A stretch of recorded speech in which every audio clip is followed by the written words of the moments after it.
Shalom saudara, salam sejahtera. Kebenaran hari ini berjudul menentukan nasib kekalnya sendiri. Saudara, hendaknya kita tidak berpikir bahwa setelah di balik kubur atau setelah orang meninggal masih ada kesempatan untuk diampuni atau diubah nasibnya. Ketika seseorang jantungnya berhenti berdetak, itulah akhir dari segala-galanya. Artinya tidak ada kesempatan untuk bertobat, tidak ada kesempatan untuk diampuni, ya. Tidak ada kesempatan untuk diubah nasibnya. Udah.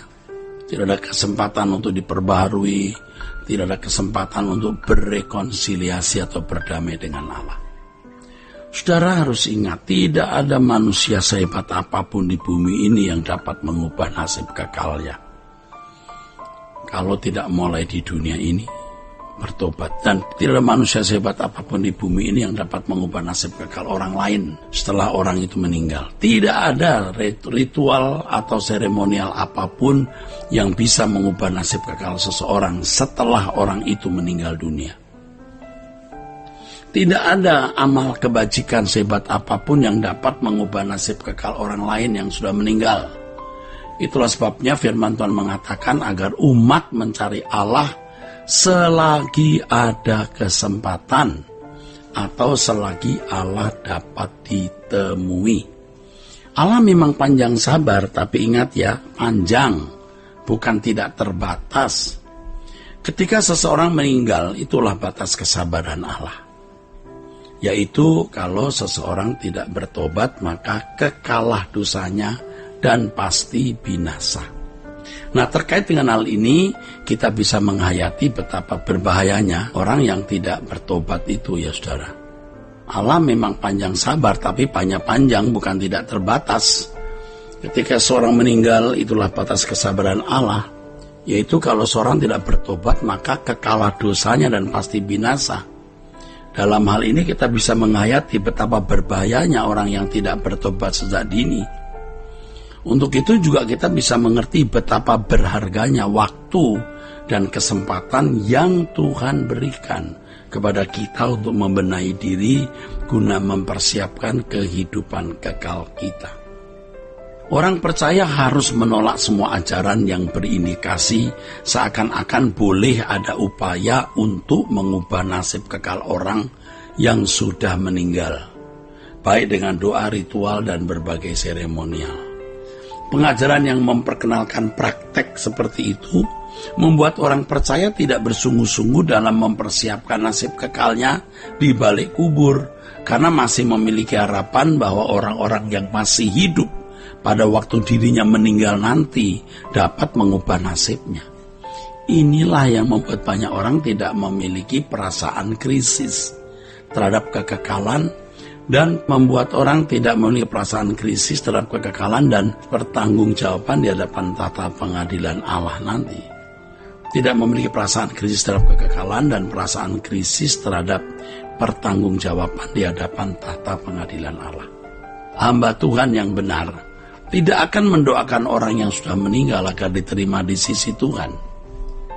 Ya, pada waktu memimpin acara pemakaman misalnya atau kebaktian penghiburan orang meninggal, tidak lagi mendoakan orang yang meninggal supaya masuk surga.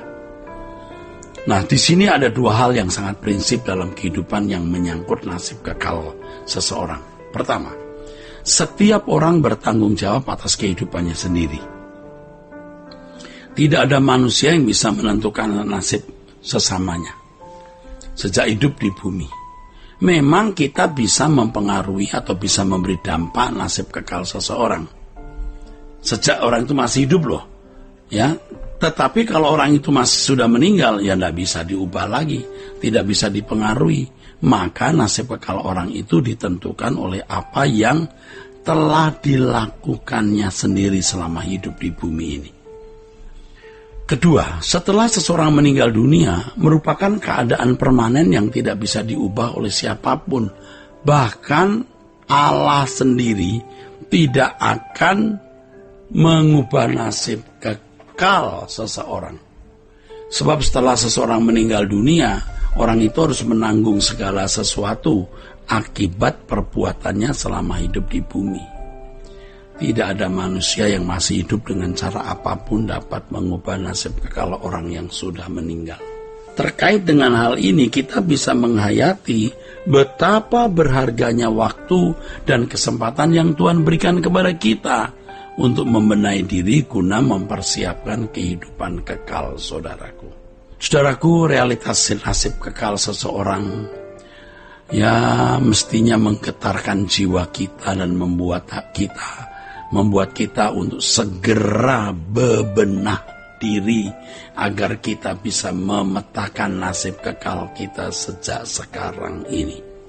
Kita harus bangkit dari ketertiduran kita atau ketidaksadaran kita, terhubung dengan segala kenikmatan hidup yang diberikan dunia kepada kita.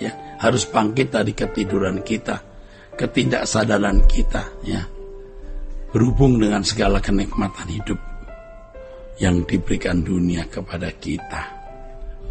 Kuasa kegelapan berusaha agar orang-orang Kristen terlena dengan keindahan dunia dan segala hiburannya, saudara, sehingga tidak mempersiapkan diri menghadapi kekekalan yang dahsyat. Kenyataan yang dapat kita saksikan hari ini betapa berhasilnya iblis mengecoh manusia sehingga mereka benar-benar terlena dan tersandera oleh kuasa gelap serta tergiring ke dalam kegelapan abadi, saudara. Nah, terkait dengan hal ini kita bisa menghayati betapa berharganya waktu dan kesempatan yang Tuhan berikan untuk membenahi diri guna mempersiapkan hidup kekal. Nih, waktu dan kesempatan itu tidak bisa dihargai dengan uang, tidak ternilai, saudaraku. Banyak orang Kristen yang tidak menyadari hal ini, bahkan tidak sedikit para rohaniwan atau pendeta juga tidak mengingatkan jemaat mengenai hal yang sangat krusial ini. Kegiatan pelayanan seringkali hanya menyentuh masalah-masalah pemenuhan kebutuhan jasmani, seperti mujizat, pelepasan kutuk kemiskinan, dan berbagai penyelesaian masalah dunia fana, tetapi tidak memperkarakan nasib kekal di belakang kubur. Sehingga tidak sedikit khotbah yang disampaikan di mimbar-mimbar gereja yang kualitasnya tidak jauh berbeda dengan para motivator dunia atau motivator sekuler. Tidak beda, semua masih berorientasi pada kehidupan hari ini. Mestinya yang membedakan pemberita kebenaran dengan motivator adalah pemberita kebenaran menekankan pemberitaannya pada kesucian hidup. Ya, tentu kesucian hidup yang berstandar Allah, serupa dengan Yesus atau sempurna seperti Bapa, dan fokus langit baru dan bumi baru. Tapi motivator pasti orientasinya hanya dunia hari ini, saudaraku. Gereja harus menyampaikan firman yang memiliki benar-benar fokus yang jelas sehingga jemaat mendapat pesan kuat tentang kenyataan kesementaraan atau kefanaan hidup. Dan betapa tidak berartinya segala keindahan dunia hari ini. Nah, ini yang harus terus disampaikan kepada jemaat. Apa artinya kekayaan berlimpah dan keindahan dunia ini? Dengan demikian jemaat dapat mendahulukan kerajaan Allah dan kebenarannya.